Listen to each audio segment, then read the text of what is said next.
স্বাগত মুক্ত চিন্তায়। সঙ্গে আছি আমি মজুমদার জুয়েল। আপনিও যুক্ত হতে পারেন টিভি স্ক্রিনে দেখানো নম্বরে ফোন করে। দুর্নীতি বাংলাদেশের রন্ধ্রে রন্ধ্রে ঢুকে পড়া এক বিষ বাষ্পের নাম। প্রকাশ্য অপ্রকাশ্য দুর্নীতি জাঁতাকলে পিষ্ট হচ্ছে জাতি। বলে বাহুল্য, গলির মোড়ের চায়ের দোকান থেকে বিশাল অট্টালিকায় বসবাসকারী বাঙালির রক্তে যেন দুর্নীতি ঢুকে পড়েছে মহামারী আকারে। যদিও এই দুর্নীতি রোধে সরকারের বিরাট বিরাট ঘোষণা রয়েছে, প্রতিরোধে রয়েছে একটি কমিশনও, কিন্তু কতটুকু রোধ করা যাচ্ছে এটি এক বিরাট প্রশ্ন। উত্তরও বোধ করি সবার জানা, আর তা হলো চেষ্টা করা হচ্ছে, কিন্তু চেষ্টার পর্যায়ে আর কত? এসব নানা প্রশ্ন নিয়ে আজ মুক্ত চিন্তায় আমাদের আলোচনার বিষয় দুর্নীতি প্রতিরোধ কত দূর। অতিথি হিসেবে রয়েছেন জাতীয় রাজস্ব বোর্ডের সাবেক চেয়ারম্যান ডক্টর বদিউর রহমান, আপনাকে স্বাগত জানাই স্টুডিওতে। সঙ্গে রয়েছেন দুর্নীতি দমন কমিশনের সচিব আবু মোহাম্মদ মুস্তফা কামাল, আপনাকে স্বাগত জানাই স্টুডিওতে। আমি বদিউর রহমানকে দিয়ে শুরু করতে চাই। যেহেতু আপনি জাতীয় রাজস্ব বোর্ডের দায়িত্বে ছিলেন, রাজস্ব বোর্ডের চেয়ারম্যানের দায়িত্ব ছিলেন, রাজস্ব বোর্ডের বিষয়টা নিয়ে আমি দুর্নীতির প্রসঙ্গ শুরু করতে চাই। যে বলা হয় যে বাংলাদেশে এত এত কোটিপতি, অনেক কোটিপতি, কিন্তু রাজস্ব দেয় কজন? রাজস্ব পায় হচ্ছে সর্বোচ্চ রাজস্ব করদাতা হিসেবে পুরস্কার পায় একজন জর্দার ব্যবসায়ী। বিষয়টা বুঝলাম না ঠিক। না বুঝার তো কিছু নেই। জর্দার ব্যবসায়ী বেশি ট্যাক্স দেন, তিনি প্রথম হন। আর রাজস্বের বিষয়ে এখানে একটা ছোট্ট কথা আছে, কম বেশির বিষয়। সেটা হলো ব্যক্তি মালিকানায়, একক মালিকানায় থাকলে রাজস্বটা বেশি আসে, তার টোটাল ইনকামের হাইটটা বেশি হয়ে যায়। কিন্তু যারা সেটাকে পাবলিক লিমিটেড কোম্পানি করে ফেলে, ছেলে মেয়ে বউ বাতিজা আন্ডা বাচ্চা, ওই ননদের ঘরে বাসুরের ছেলের মেয়ে, এইভাবে করে ভাগটাগ, তখন তো এটা রাজস্বটা কমে যায়। ভাগ হয়ে গেলে তাদের এক্সপেন্ডিচারের সুবিধা থাকে, টোটাল খরচের একটা কমিশন এগুলা সুযোগ পায়, তখন রাজস্বটা ভাগে ভাগে গেলে কমে যায়। এই একটা ব্যাপার আছে। আর একটা ব্যাপার হইল কোটিপতিত্ব হিসেব করলে আমিও কোটিপতি, ইনকাম ট্যাক্স রিটার্ন হিসেব করলে কোটিপতিও এখন কোনো বড় কিছু নয়, এটা সহজ যেভাবে টাকা আছে। কিন্তু রাজস্বের বেলায় কে কতটুক দেখায় সেটা বড় বিবেচ্য বিষয়। একটা হইতে পারে বিবেকের অনুশাসন, নিজের বিচার নিজে করবে, তাহলে কোনো প্রশ্ন ওঠে না, আইন লাগে না। অনেকটা জাকাত ফেতরা দেওয়ার মতো অবস্থা। জাকাত ফেতরা সেটাও বিবেকের অনুশাসনের বিষয় দাঁড়ায়। ওই জাকাত ফেতরা বললে তো আর একটা কথা আসে যায়, যখন আমি যখন চেয়ারম্যান, তখন এফবিসি এর কর্তা ব্যক্তিরা কয়েকজন গিয়ে বলছিলেন যে আল্লাহর বিধানে জাকাতও তো 2.5%, আপনি কেন মিনিমাম 10% দিয়ে শুরু করলেন? আপনি 10% আগের থেকে আছে। তা আমি বলছিলাম যে ঠিক আছে, আল্লাহর দেয়া বিধানে 2.5%-এ রাজি আছেন কিনা? যদি রাজি থাকেন সরকার থেকে অনুমোদন করিয়ে নেওয়া দায়িত্ব আমার, আপনারা 2.5% হিসাবে দেবেন। তবে ঠিক 2.5% যেটা প্রত্যেক বছর দিতে হয় একটা লিমিটের উপরে থাকলে, কেমন 7.5 তোলা সোনা বা অন্য তোলা স্বর্ণ বা দুইটা মিলিয়ে, সেটা আপনারা সেভাবে দেবেন কিনা। আর রাজস্বের যেটা ট্যাক্স, এই ট্যাক্সটা তো একবার যে অ্যামাউন্টের উপর দিয়ে দেয়া হয়, এটা আর কেমন পর্যন্ত এখনো দেয়া লাগতেছে না, এটা ক্লিয়ার হয়ে যায়, তখন আর রাজি হয়নি। তো যেটা বলছিলাম সেটা হইল রাজস্বের বিবেকের অনুশাসনে দিলে কোনো প্রশ্ন থাকে না, আমি তা করব না। তাহলে কি করতে হবে? আমার থেকে আইনের আশ্রয় গিয়ে আদায় করতে হবে। আমার পরে মজিদ বলতো রাজস্ব আহরণের সাথে আমি সবসময় একমত হই না। আহরণটা শোনা যায় অনেকটা যেন ফুলের মধ্যে মধুর তৈয়ার আছে, মৌমাছি গিয়ে সংগ্রহ করলো। আমার পকেটের টাকা রাজস্ব বোর্ড নিয়ে নেবে, এটা বড় কঠিন জিনিস। ওই প্রথমটা যদি বাদ যায়, আমি বিবেকের তাড়নায় দেব না, তাহলে আমার থেকে আইনের আশ্রয় নিতে হবে। সেই আইন প্রয়োগটা কতটুক হয়, ওখানে এসে এবার দুর্নীতির প্রশ্নটা আসে। জি, সেখানেই দুর্নীতিটা আসলে সেখানে আসে। দুর্নীতিটা প্রথম তো আমি দিলাম না, এটা একটা দুর্নীতি। আর দ্বিতীয়ত হলো আদায়ের সময় আমি যদি কম দিই, আমাকে ধরার মতো সক্ষমতা, যোগ্যতা এবং আমার যতটুকু ফাঁকি দেওয়ার ব্রেইন থাকে, সেই ব্রেইনের চাইতে আমাকে ধরার মতো বেশি ব্রেইন আবার ওখানকার আছে কিনা, যদি থাকে সেটা অ্যাপ্লাই করে কিনা, অ্যাপ্লাই না করলে আমার সাথে যোগ সাজসে আসছে কিনা, এই ফাঁক ফোকরের জন্য এগুলা ঘটে। এটা ঘটছে, ঘটবে, কমছে কিনা সেটা একটা বিবেচ্য। ওই যেটা আপনারা বললেন প্রতিরোধ কত দূর, দূরেরও একটা সীমা আছে। আমার থেকে আপনি কত দূর, এটাও একটা দূরত্ব। আমার থেকে মনিটরটা কত দূর, এটাও একটা দূরত্ব। ফার্মিংয়ের কত দূর, এটাও দূরত্ব। এখন মঙ্গল গ্রহ বলবেন, চাঁদ বলবেন, সেটা একটা দূর। জি, আমি মাননীয় সচিবের কাছে আছি, আবু মোহাম্মদ মোস্তফা কামাল। যেটি দিয়ে শুরু করলাম, সাধারণত দুর্নীতি দমন কমিশনের যে মামলাগুলো প্রক্রিয়াধীন আছে বা করা হয়, যাদেরকে গ্রেফতার করা হয়, জ্ঞাত আয় বহির্ভূত সম্পদ অর্জনের দায়ী তাদের বিরুদ্ধে অধিকাংশ ক্ষেত্রেই মামলা হয়। এই মামলাগুলোর ক্ষেত্রে মানে বিগত দিনগুলোতে যে অভিজ্ঞতা আপনারা ধরছেন, আমার বেরিয়ে যাচ্ছে আমি, এবং কিছু কিছু জিনিস আদালতে গিয়ে সেটির তারা বেরিয়ে আসছে এবং সেখানে সে মামলাগুলো ডিসমিস হয়ে যাচ্ছে, বলা হচ্ছে যে এটি ঠিক মতো হয়নি, ভুল হয়েছে। এই কাজগুলো কেন হচ্ছে? দুর্নীতির অভিযান করতে গিয়ে আপনি আমার বিরুদ্ধে অভিযান করলেন, আমাকে ধরে নিয়ে গেলেন, কিন্তু আদালত বললো যে না, এটা ঠিক হয়নি। তখন তো আমার মতো আরেকজন, সে তো উৎসাহিত হবে, সে তো বলবো যে দুদকের কোনো আসলে ভিত্তি নেই, সাময়িক একটা ভয় লাগানো মাত্র। বিষয়টা কি তাই? বিষয়টি ঠিক সেরকম না পুরোপুরি। সেটি হলো যে আমরা তো একটি আইনি কাঠামোর মধ্যে কাজ করি। আইনি কাঠামো অর্থ হলো যে আমরা যদি শেষ পর্যন্ত কোনো দুর্নীতিগ্রস্ত ব্যক্তির সাজা নিশ্চিত করতে চাই, তাহলে আদালতে প্রমাণ করতে হবে সেটি যুক্তিসঙ্গত সন্দেহের ঊর্ধ্বে। যদি বিন্দুমাত্র কোনো সন্দেহ থাকে তাহলে সেটি আমরা প্রমাণ করতে পারবো না। তো এই ক্ষেত্রে আমরা পুরোপুরি সফল এটা বলতে পারবো না। তবে আমাদের মামলার ক্ষেত্রে সাজার হার সাধারণ অন্যান্য মামলার চেয়ে অনেক বেশি। যেটি আমাদের ক্ষেত্রে যেটি শতকরা 50% বেশি মামলায় আসামিদের সাজা হয়। আমার কাছে এই মুহূর্তে সঠিক পরিসংখ্যান নেই, তবে অন্যান্য মামলা যেগুলি আদালতে হয় বা পুলিশের দায়ের করা মামলা, সেই মামলাতে সাজার হার কিন্তু এর চেয়ে অনেক কম। সেটা তো পরিমাণটা অনেক বেশি, ফৌজদারি মামলার পরিমাণও অনেক বেশি, হাজার হাজার মামলা। সাধারণ হারের কথা বলছি আমি হারের কথা বলছি, বুঝতে পারছি, শতকরা হারের কথা বলছি আমি। সেক্ষেত্রে আমাদেরটি অনেক অনেক বেশি।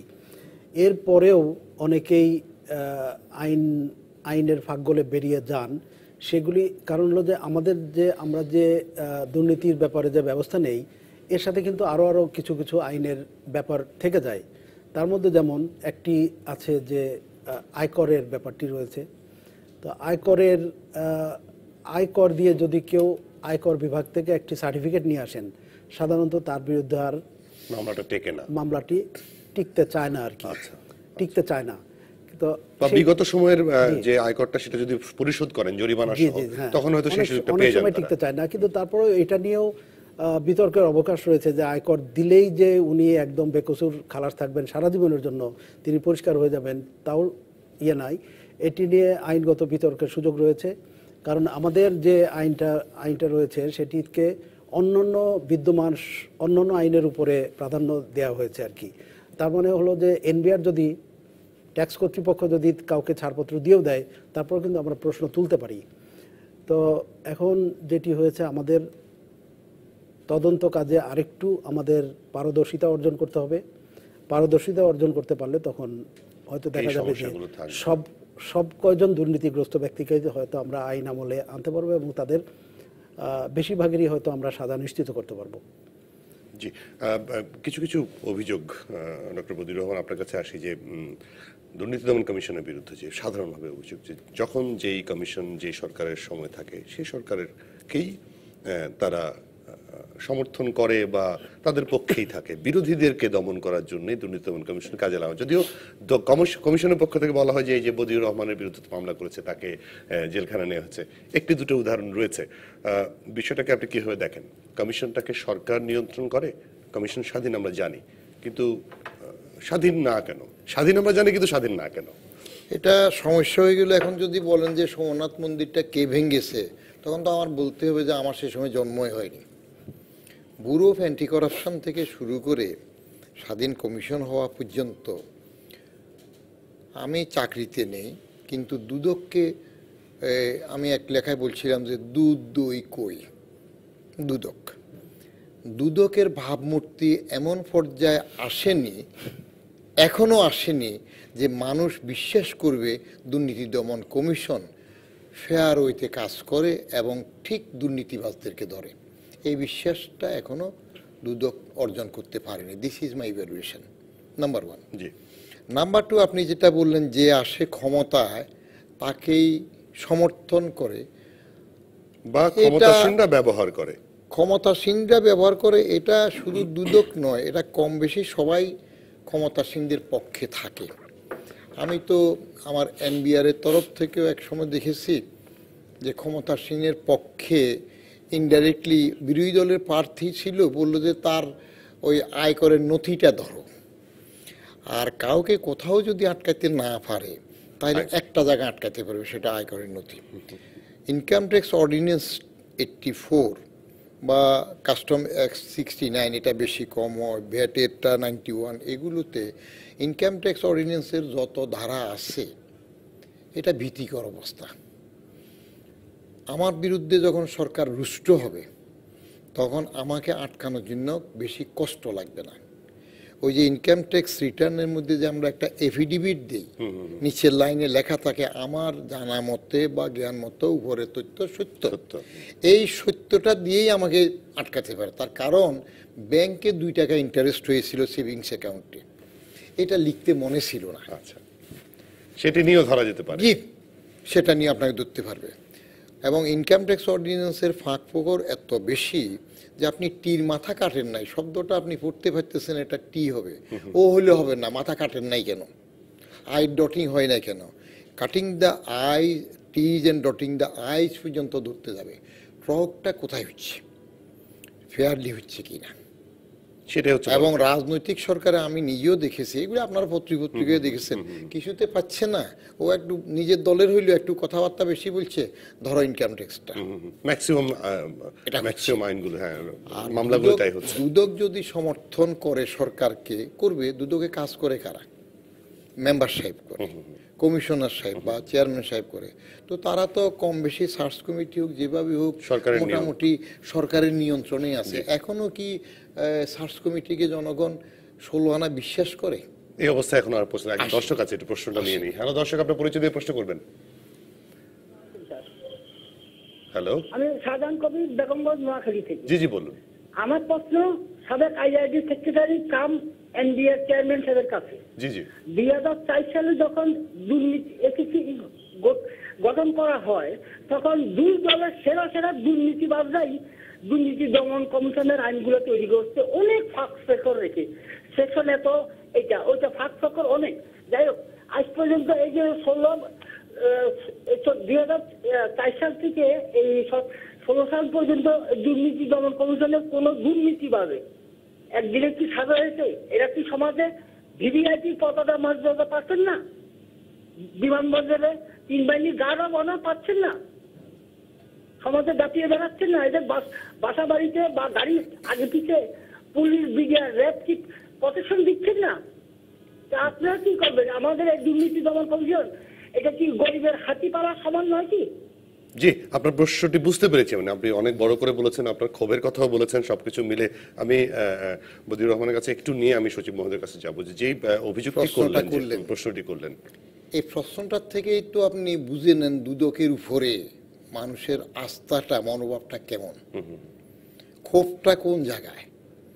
যে দুর্নীতিবাজকে আমরা কি গার্ড অফ অনার দিচ্ছি না বা এইভাবে সম্মান দিচ্ছি না, এটা জবাবটা আমি ওনাকে বোধহয় বিনীতভাবে ভেবে দিতে পারি। আমি কিছুদিন আগে পত্রিকায় একটা আর্টিকেল লিখছিলাম, দুর্নীতি প্রথম দিকে কোন পর্যায়ে ছিল।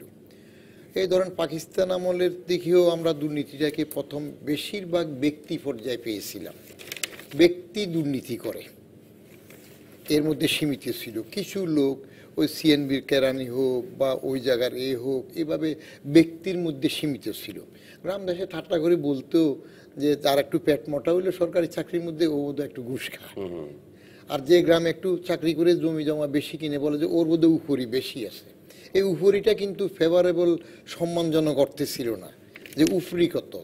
আমাকেও চাকরিতে জয়েন করে উপরে দেখে আবার মেয়ে বিয়ে দিত। আমাকে জিজ্ঞেস করছে গ্রামের এক বৃদ্ধ দাদু, বলে যে তলব কত, তলব হইল বেতন, আর তলবের চাইতে উপরি কত, বাড়তিটা। তো সেই ধারণার থেকে ব্যক্তি পর্যায়ের দুর্নীতিটা এরপরে সমাজে স্বীকৃত হয়ে গেল। আগে দুর্নীতিবাজের মেয়ের বিয়েতে ছেলের বিয়েতে সমাজপতিরা যেতেন না, এটা আমি 50-এর দশকের শেষের দিকেও দেখেছি। ওকে দুর্নীতিবাদ হিসেবে চিহ্নিত করলো, ঠিক আছে, আমরা তো মোল্লারা দাওয়াত খেত না। এখন সমাজটা পাল্টিয়ে গেছে, এটা গ্রহণযোগ্য, চেয়ার পায়। তারপরে দুর্নীতি আরেক ধাপে গিয়ে রাষ্ট্রীয় স্বীকৃতিতে চলে এসেছে। কালো টাকা সাদা করার সুযোগ দেয়া হচ্ছে। দুর্নীতিবাজ যে হয় তার প্রচুর টাকা থাকলে সে রাজনীতি করে এমপি হইতে পারে, সে মন্ত্রী হইতে পারে, হচ্ছে তো তার তো কিছু হবে না। তো এখন ব্যক্তি পর্যায় থেকে সামাজিক স্বীকৃতিতে চলে আসলো, রাষ্ট্রীয় মর্যাদায় চলে আসলো, তখন আপনি কি করবেন? করার তো কিছু থাকছে না। এখন অবস্থাটা দাঁড়িয়ে গেল আপনার, ওই গণক বলে দিল যে রাজ্যে একবার বন্যা হবে, সে বন্যাতে যে পানি আসবে ওই পানি যে পান করবে সে উল্টো কথা বলবে, যেটা ঠিক এটাকে বেঠিক বলবে, বেঠিকটাকে ঠিক বলবে। রাজা হুকুম দিল যে সবাই পানি সঞ্চয় করো। এখন পানি বদনা, পাতিল, জগ, মগ কে আর কত রাখতে পারে? রাজার ভান্ডার বড়, সবাই তো এবার বন্যার পানি খাচ্ছে, সবাই উল্টো বলা শুরু করলো, শুধু রাজা আর উজির এরা ঠিক বলে। তখন তো এটা মানে না। হুজুরকে বললো কী করতে হবে, বলে যে হুজুর এছাড়া তো উপায় নেই, আমরা ওইটা ফেলে দিয়ে ওইটাই খাই একজাত হয়ে যাই। মাননীয় সচিব, আসলে অভিযোগগুলো নানাভাবে দুর্নীতি দমন কমিশনের দিকে যাচ্ছে কিনা আমি ঠিক জানি না। ঘটনাগুলো হচ্ছে যে যেটি বদিউর রহমান বললেন যে কাউকে আটকানো যাচ্ছে না, তাহলে রাজস্ব আদায় বা জ্ঞাত আয় বহির্ভূত সম্পদ দিয়ে তার বিরুদ্ধে মামলা করা হচ্ছে এবং তাকে আটকানোর চেষ্টা করা হচ্ছে। এবং এই যে একজন দর্শক আইন পরিবর্তনের কথা বলছেন, যারা আইন করে গিয়েছেন, দুর্নীতি দমন ব্যুরো যখন ছিল একেবারে সরকারের নিয়ন্ত্রিত একটি প্রতিষ্ঠান ছিল, সেই আইনটি কতটুকু পরিবর্তিত হয়েছে আসলে? আচ্ছা, গুরুত্বপূর্ণ প্রশ্ন। সেটি হলো যে প্রথমে আইন পরিবর্তনের বিষয়টি বলি। আইন কিন্তু দুর্নীতি দমন কমিশন বানায়ও না, পরিবর্তনও করে না। আইনটি প্রণয়ন করে দেন আইন প্রণেতাগণ, এবং আইনে যে পরিমাণ ক্ষমতা এবং কাজ কমিশনকে দেয়া হয় এইটুকুই কমিশন করতে পারবে না, এর বাইরে বা এছাড়া অন্য কিছু করতে পারবে না। তো এখন আইন প্রণয়নের সাথে কারা জড়িত এই ব্যাপারে কমিশন থেকে আমরা কিন্তু কিছু বলতে পারবো না। দ্বিতীয় ব্যাপার হলো যে দুর্নীতিবাজ যারা দর্শক বললেন যে দুর্নীতিবাজ দাপিয়ে বেড়াচ্ছেন, করছেন। আমরা যখন দুর্নীতি দমন কমিশনে বসে যখন আমরা দুর্নীতিবাজ বলতে যাব, তখন কিন্তু আমাদের একটা প্রমাণ সহ নিতে হবে, একটা সংজ্ঞা দুর্নীতিবাজের রয়েছে। তো দুর্নীতিবাজ আমরা কাদেরকে বলতে পারবো? দুর্নীতিবাজ বলতে পারবো যাকে একটা কম্পিটেন্ট কোর্ট যাকে দুর্নীতিবাজ হিসাবে ঘোষণা দিয়েছেন। তার আগে কিন্তু আমাদের পক্ষে দুর্নীতিবাজ কাউকে বলা সম্ভব নয়। কেউ ধারণা থেকে দর্শকের মানে একদম সাধারণ দৃষ্টিতে বলা যায়, কিন্তু আপনার প্রাতিষ্ঠানিক জায়গা থেকে বলতে পারেন না। আমি এই বিষয়ে যে কেউই কিন্তু বলতে পারবে না। আমি এই বিষয় থেকে আমি আলোচনা আবার ফিরব, একটা ছোট বিরতি নিয়ে আসি, তারপর আমি এই বিষয়টা নিয়ে অবশ্যই আলোচনা করব। দর্শক, একটা ছোট বিরতি নিয়ে ফিরছি খুব শিগগিরই, সঙ্গে থাকবেন।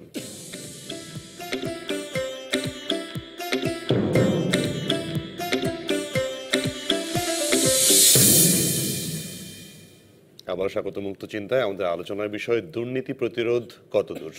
অতিথি হিসেবে রয়েছেন জাতীয় রাজস্ব বোর্ডের সাবেক চেয়ারম্যান ডক্টর বদিউর রহমান এবং দুর্নীতি দমন কমিশনের সচিব আবু মোহাম্মদ মোস্তফা কামাল। জনাব কামাল, আপনার কাছে ছিলাম বিরতিতে যাবার আগে। আইনটি নিয়ে কথা বলেছেন যে আইন সংসদ থেকে নির্ধারিত হয় এবং আইন যেটা নির্ধারণ করে দেয় সেটাই আপনারা করেন, কিন্তু আইনটাকে যুগোপযোগী করার জন্য কমিশনের পক্ষ থেকে কোনো প্রস্তাব করার সুযোগ রয়েছে? হ্যাঁ, আইন যুগোপযোগী করার জন্য কমিশনের পক্ষ থেকে প্রস্তাব দেওয়ার সুযোগ রয়েছে। আমরা শুধুমাত্র সুপারিশ করতে পারি, এর বাইরে আমাদের আর কোনো করণীয় কিছু নাই। এটি যদি আইন প্রণেতাগণ যদি মনে করেন যে এটি সঠিক তাহলে সঠিক, আর যদি মনে করেন যে সঠিক নয় তাহলে সঠিক নয়। ইতিমধ্যে কিন্তু আমরা 2 বার উদ্যোগ নিয়েছি আইন প্রণয়ন, আইনটাকে যুগোপযোগী করার জন্য, আরও কার্যক্ষম করার জন্য উদ্যোগ নিয়েছি। তাতে কিন্তু আমরা মোটামুটি ইতিবাচক সাড়া পেয়েছি এবং আমাদের কমিশনের আইনটিকে 2 বার সাজানো হয়েছে, নতুন করে করা হয়েছে।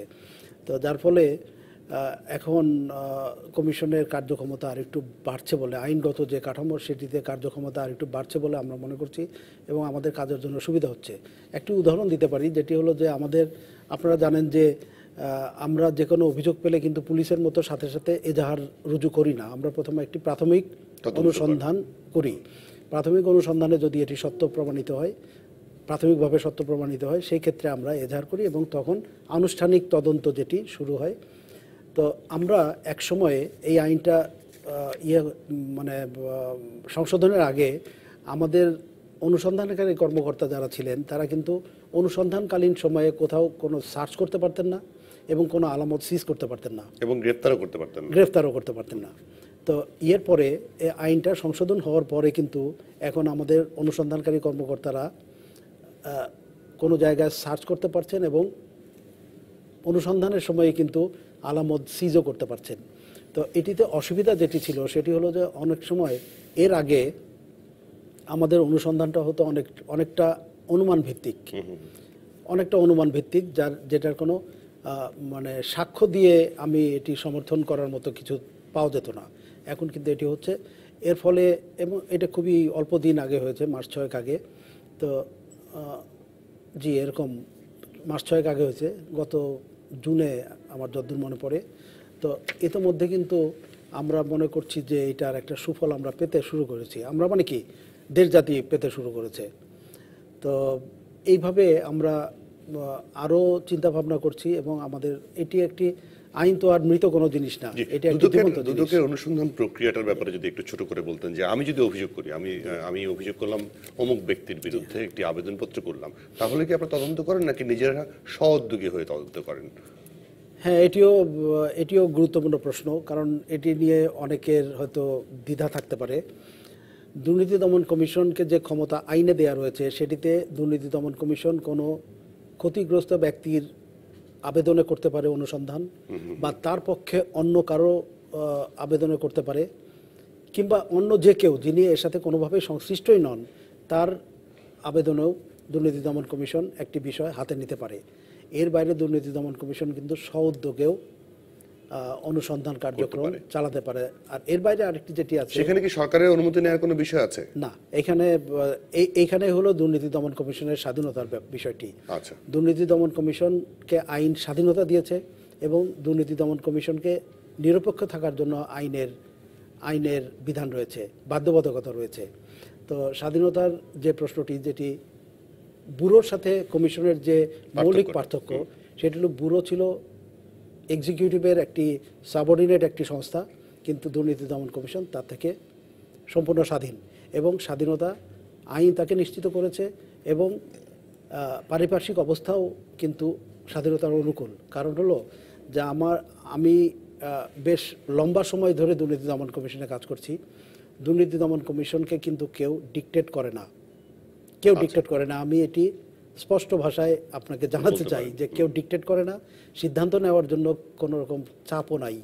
কারণ আমি এখানে প্রথমে কাজ করতে শুরু করেছিলাম মহাপরিচালক হিসাবে, আমি তো বাইরে থেকে আসা ডেপুটেশনে মহাপরিচালক হিসাবে, তারপরে ধীরে ধীরে সচিব হয়ে আমি দীর্ঘদিন যাবৎ কাজ করছি। তা আমার উপরে কোনো চাপ ছিল না, এবং কমিশনের জ্যেষ্ঠতম কর্মকর্তা হিসাবে আমার তো ঘনিষ্ঠ যোগাযোগ হয় কমিশনের সাথে, আমি যেটি দেখি এগুলো কোনো ধরনের চাপ নেই। এখন প্রশ্ন হলো যে একটি কনফিউশন তৈরি হতে পারে যে সরকার যে কাজগুলি করে সেই কাজগুলি আমরাও করি, অনেক সময় হয়ে যায়। এটির কারণ হলো যে সরকার, দুদক এবং রাষ্ট্রের মধ্যে যতগুলি সংস্থা রয়েছে সবাই কিন্তু দেশ এবং জাতির কল্যাণে কাজ করে। এখন যদি এরকম হয় যে একটি কল্যাণকর কাজ সরকার করছেন, যেগুলি অনেক কল্যাণকর কাজই রাষ্ট্র সরকার করে থাকে, একই ধরনের কাজে আমরা হয়তো সাপোর্ট দিয়ে যাচ্ছি, এখন কনফিউশনের সুযোগ আছে যে সরকার যেটা বলছে সেটা তাহলে স্বাধীন কোথায়। তো এটা কোইন্সিডেন্সের একটা সুযোগ রয়েছে, কারণ কল্যাণকর কাজ যার উপরে দায়িত্ব পড়বে তাকে করতে হবে। তো যার কারণে এটা হয়ে যেতে পারে আর কি।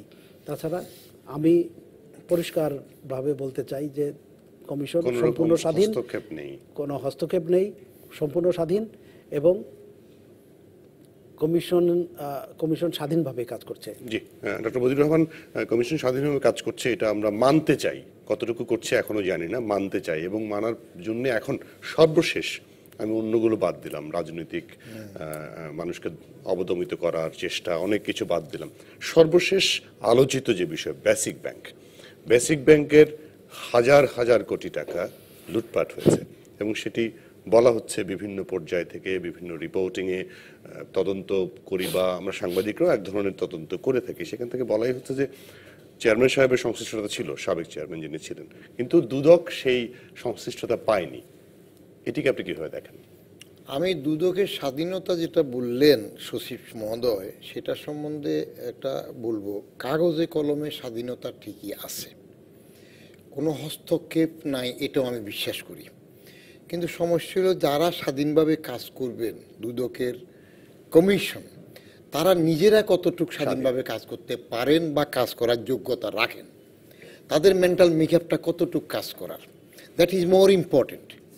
পলিটিক্যাল চাপ নাই, সরকার চাপ দিল না, আইনেও কোনো বাধা নাই, কিন্তু তার কাজ করার দক্ষতাই নাই, যোগ্যতাই নাই, তার সেই ইন্টেনশনই নাই। তো ওই রকম স্বাধীন লোককে স্বাধীন বলে নন্দলালও তো দেশপ্রেমিক হয়, নন্দলাল বাইরে বেরোবে না, কারণ সে যদি গাড়িতে চাপা মরে তাহলে দেশকে দেখবে, ও নদীতে উঠবে না, নৌকায় উঠবে না, যদি ডুবে মরে যায় তাহলে দেশকে দেখবে। তো এইরকম দেশপ্রেমিকও যদি দুদক হয়ে যায় তাহলে তো করার কিছু নেই। এক দুদক চেয়ারম্যান বলছে না কি নাই, নখ নাই, দাঁত নাই, ওটা শুনলে মনে হয় ওই যে কি সাপুরে একটা আছে না, সাপুরের এটা দাঁতহীন ব্যাঘ্র, ওটা ব্যাঘ্র বলছে। আর একটা সাপ আছে না, যে সাপের নাক নেই, দাঁত নেই, মানে করে না, ফুসফাস খায় শুধু, কি কি আছে না ওই জাতীয়। সবচেয়ে বড় জিনিস হলো দুদকে যারা আছেন তারা নিজেরা স্বাধীনভাবে কতটুকু কাজ করতে চান, করেন কমিশন, এক। দুই, তাদের যোগ্যতা কতটুকু কাজে লাগান, তাদেরকে অযোগ্য বলা যাবে না, অবশ্যই না। তাদের যোগ্যতা সম্বন্ধে কিন্তু আমরা ওয়াকিবহাল, এরা কিভাবে করতে হয়, কিন্তু সেই যোগ্যতা এখানে কতটুকু কাজে লাগাইতে পারেন। ব্যাংকে যেটা বললেন, ব্যাংকে যদি 2-4 হাজার কোটি টাকা বলেন, তাহলে তো আমি মুহিত সাহেবের ভাষায় বললে এটা কোনো কিছুই না, এটা কোনো টাকা হইল নাকি। তো এই যেটা যদি অর্থমন্ত্রী বলে 4,000 কোটি টাকা সোনালী ব্যাংকের কোনো টাকা না, এটা কোনো টাকা না, তো বাংলাদেশ ব্যাংকের রিজার্ভের যদি কিছু হয় এটাও কোনো টাকা না, এই জাতীয় হইলে তো দুদকের কি গরজ পড়ছে যেটা টাকা না সেটা এত খোঁজার দরকার। জিনিসটা অনেকটা ঠিক এইরকম হয়ে যায় যে আমাদের তো কনসালটেন্সি থেকে সব রকমের চিন্তা থাকে যে গোড়ার উপরের মাড়িতে না নিচের মাড়িতে কোনখানে দাঁত কয়টা। এটা যখন প্রশ্ন উঠল তখন সবাই বললো যে এটা তো বলা যাবে না, তাহলে কি করতে হবে, প্রথমে একটা জিও করো, একটা কমিশন করো বা একটা তদন্ত কমিটি করো। এখন কমিটি শুরু করলো, এটার উপরে A4 সাইজের কাগজের উপরে রিপোর্ট হইতেছে, কনসালটেন্সি সেটা রিভিউ হইতেছে। ও এখন ন্যাংটা বাচ্চা একটা কেমনি এদের কথা শুনে গেল, শুনে বললো যে আপনারা এত কি বলেন টলেন, এই যে গোড়া একটা মাঠে আছে এটা হা করায় দেখেন না কয়টা, তাহলে তো বুঝতে যাবেন। এই কথা বলার মতো একটা লোক থাকলে হয়, গোড়াটারে হা করায় দেখেন। এখন গোড়া হা করায় উপরে না নিচে দাঁত কেউ দেখতে চাইবে না। কমিশন যদি স্বাধীনভাবে কাজ করতে চায়, সরকার যদি কোনো রকম বাধা না দেয়, এগুলা কতগুলা ইফস অ্যান্ড বাটস থাকবে। পলিটিক্যাল উইজডমটা যদি কমিশনকে আসলেই আশ্বস্ত করে, হ্যাঁ ইকবাল তুমি কাজ করো, ডক্টর নাসির তুমি কাজ করো, আমার তরফ থেকে কিছু আসবে না, মুখে বাইরে সেটা হইলে হবে না, তারপরেও যদি এরা না পারে তাহলে বুঝতে হবে যে এদের মধ্যে কিছু গলদ আছে বা অযোগ্যতা আছে অথবা আগ্রহ নেই। জি, বিষয়টার ব্যাপারে আসবে একজন দর্শক আছে, একটু প্রশ্নটা নিয়ে নিই। হ্যালো দর্শক, আপনার পরিচয় দিয়ে প্রশ্ন করবেন। হ্যালো, আসসালামু আলাইকুম। জি, ওয়ালাইকুম আসসালাম। আমি শামীম বলছিলাম ঢাকা থেকে। জি জি বলুন। এটা হলো আমি বদিউর রহমান স্যারের নিকট প্রশ্ন। হ্যাঁ জি স্যার, আমি স্যারের এনবিআর চেয়ারম্যান, আমি পাশাপাশি চাকরি করি সরকারি। তো এই বর্তমানে দুর্নীতি দমন কমিশনকে যে ধরনের স্বাধীনতা দেওয়া হয়েছে, ওনারা যে কোনো দপ্তরে যে কর্মকর্তাদের বিভিন্ন লোকদের মানে দুর্নীতি বিভিন্ন হয়রানি করতেছে, তাদের যারা কর্মকর্তা আছে, কর্মচারী আছে, ইন্সপেক্টর আছে, ডিডি আছে, আমি জানি অনেকে এরাও বিভিন্ন ধরনের হয়রানিমূলক, তাদের বিভিন্ন টাকা নিয়ে যায়, কিন্তু তারা সঠিক সেই দুর্নীতি তদন্ত রিপোর্ট দেয় না, টাকার বিনিময়ে সেগুলো ছেড়ে দেয়। তারাও একটা যে দুর্নীতি করে, তাদের সেই দুর্নীতি তদন্ত কে করবে? জি, আপনার প্রশ্নটি বুঝতে পেরেছি। ডক্টর বদিউর রহমান থেকে মনে হয় সচিব মহোদয় ভালো বলতে পারবেন বিষয়টা, যেহেতু সরাসরি অভিযুক্ত আপনাদের কর্মকর্তা কর্মচারীদের করা হচ্ছে যে আপনারা তো আমার অফিসে ঢুকে আমার বিরুদ্ধে দুর্নীতি করতে পারছেন, কিন্তু আপনি যে দুর্নীতি করছেন সেটা কে দেখবে? ভালো প্রশ্ন, অত্যন্ত গুরুত্বপূর্ণ প্রশ্ন। দর্শক, আপনাকে প্রশ্নটি করার জন্য ধন্যবাদ। তো আমি একটু স্যারের কথা রেশ ধরে বলে আসি, তারপর ওনার জবাবের মধ্যে আমাদের হাতে সময় কম, একটু তাড়াতাড়ি শেষ করতে হবে। সেটি হলো যে প্রথমত হলো যে দুর্নীতি দমন কমিশনের ইন্টেনশন কিন্তু খুবই পরিষ্কার, তারা দুর্নীতির বিরুদ্ধে সব রকম ব্যবস্থা নিতে চান। তবে জনাব বদিউর রহমান যেটি বলেছেন সেটি দক্ষতার ব্যাপারটি প্রশ্নবিদ্ধ, দক্ষতার বিষয়টি প্রশ্নবিদ্ধ, এবং একই সাথে দর্শক যেটি বললেন যে হয়রানি করা হয় সেটিও কিন্তু অমূলক নয়, তার যে তার যে অভিযোগটি সেটিও অমূলক নয়, সেটি আমাদের গোচরে রয়েছে, আমরা জানি বিষয়টি। এবং দর্শককে আমি আশ্বস্ত করতে চাই যে এই ধরনের কোনো অভিযোগ আমাদের কাছে আসলে আমরা অবশ্যই ব্যবস্থা নেই এবং কঠোর ব্যবস্থা নেই আমরা। আচ্ছা, এবং সেটি হয়তো বাইরে বের হয় না বা জি, এটা তো বাইরে খবর আকারে আসার দায়িত্ব তো আমাদের নয়। আমরা হয়তো একটি প্রেস রিলিজ দিতে পারি, এটি ছাপার দায়িত্ব তো গণমাধ্যমের, কিংবা এটি প্রচার করার দায়িত্ব গণমাধ্যমের, কিন্তু আমাদের মানে যে শৃঙ্খলামূলক যে ব্যবস্থা এটি অত্যন্ত কঠোর, এবং এই ব্যাপারে কাউকে কোনো ছাড় দেওয়া হয় না। এবং যদি আমাদের কোনো কর্মকর্তা কর্মচারী যদি কোনো অসৎ কাজ করেন, কোনো দুর্নীতি করেন, সেই ব্যাপারে কিন্তু আমার কমিশনের সহিষ্ণুতা শূন্য পর্যায়ের, জিরো টলারেন্স নীতি আমাদের এখানে করা হয়। এবং আমাদের সামনে দিয়ে আমাদের একজন উপপরিচালককে র্যাব ঘুষের টাকা সহ গ্রেফতার করেছে, তার জন্য বিন্দুমাত্র কোনো সমর্থন আমরা দিই নাই, তার পাশে আমরা দাঁড়াই নাই। তো এবং তিনি দীর্ঘদিন হাজতে থেকে পরে আইন থেকে জামিন নিয়ে তারপরে তিনি এখন মামলা ফেস করছেন, এবং তার বিরুদ্ধে কিন্তু পাশাপাশি কিন্তু আমাদের যে শৃঙ্খলামূলক যে ব্যবস্থা, আমাদের বিভাগীয় যে শৃঙ্খলামূলক, সেটিও তদন্ত শেষ সিদ্ধান্ত হয়ে গেছে। শুধুমাত্র এই মামলাটা শেষ হওয়া পর্যন্ত অপেক্ষা করা হচ্ছে, তারপরে মানে সেই সিদ্ধান্তটি কার্যকর করা হবে। জি, একটা শেষ প্রশ্ন আপনার কাছে, একেবারে শেষ, স্বল্প ছোট্ট করে যদি বলেন, যে আমরা ইদানিংকালে দেখতে পাচ্ছি যে ভূমি অফিসে, উপজেলা ভূমি অফিসের একজন সহকারীকে 10,000 টাকা ঘুষ সহ আপনারা ধরছেন, বিভিন্ন অফিসের বেশ কিছু লোক আপনারা ধরেছেন 5,000 10,000 টাকা ঘুষের বিনিময়ে তারা কিন্তু কাজটা করিয়ে দেন, এবং সেই কাজটা যদি তার ঊর্ধ্বতন অফিসার সিগনেচার না করেন তাহলে কিন্তু হবে না, তাহলে সেই দুর্নীতির সঙ্গে তিনিও জড়িত, তার বিরুদ্ধে আপনারা কি ব্যবস্থা নিচ্ছেন? বিষয়টি হলো যে ভূমি তো জানেন যে আপনারা, যে ভূমি হলো একমাত্র সম্পদ যেটি সব মানুষের কাজে লাগে। মানুষ জন্ম নেয় ভূমিতে, মৃত্যুবরণ করলে মাটিতে তাকে সমাহিত করা হয়, তাই তো? তো যার কারণে ভূমি নিয়ে সবচেয়ে বেশি উদ্বিগ্ন থাকে দেশের মানুষরা। আর এই ভূমিতে যে ইয়েটি হয়, যে দুর্নীতিটি হয়, সেটি হলো যে একটা আইনসঙ্গত পাওনা, আইনসঙ্গত সেবা পেতে গেলে তাকে টাকা দিতে হয়, এটি দুঃখজনক অবশ্যই। তো এই কারণে, এবং ভূমির ব্যাপারে আমি কিন্তু মূলত ওই বিভাগের কর্মচারী আর কি। আমার যে মূল কাজ সেটি কিন্তু ভূমি ব্যবস্থাপনা সংক্রান্ত এবং ফৌজদারি বিচার ব্যবস্থাপনা সংক্রান্ত ছিল। তো সেটি লোকজনকে যদি জিজ্ঞাসা করা হয় যে প্রথম কে দুর্নীতিগ্রস্ত ইয়েটি, কোন বিভাগটি, লোকজন কিন্তু ভূমি অফিস, যে কয়টির নাম বলবে তার মধ্যে একটি থাকবে ভূমি অফিস। তো যার কারণে আপনি বলতে পারেন যে টাকার অঙ্ক অত্যন্ত সামান্য, কিন্তু তারপরেও ব্যবস্থা নিতে হয়। আরেকটি ব্যাপার হলো যে আপনি বললেন যে তার ঊর্ধ্বতন কর্মকর্তা যিনি, তার ঊর্ধ্বতন কর্মকর্তার কাছে আমরা অনুসন্ধান তদন্ত করে দেখেছি, দেখা যায় যে তার ঊর্ধ্বতন যে নথিটি তার সামনে উপস্থাপন করা হয় তার সিগনেচারের জন্য, দেখা যায় যে সম্পূর্ণ আইনসঙ্গত, কিন্তু সাধারণ মানুষকে ধোঁকা দিয়ে টাকাটা সে আদায় করে নিয়েছে। জি, আবু মোহাম্মদ মোস্তফা কামাল এবং ডক্টর বদিউর রহমান দুজনকে অসংখ্য ধন্যবাদ আজকে আমাদেরকে সময় দেওয়ার জন্য। আরো সময় পেলে নিশ্চয়ই আরো অনেক কিছু জানা যেত। দর্শক, শেষ করছি আজকের মুক্ত চিন্তা। আগামীকাল অন্য কোনো বিষয় নিয়ে কথা হবে মুক্ত চিন্তায়। সে পর্যন্ত ভালো থাকুন, সবসময় থাকুন ডিবিসির সঙ্গে।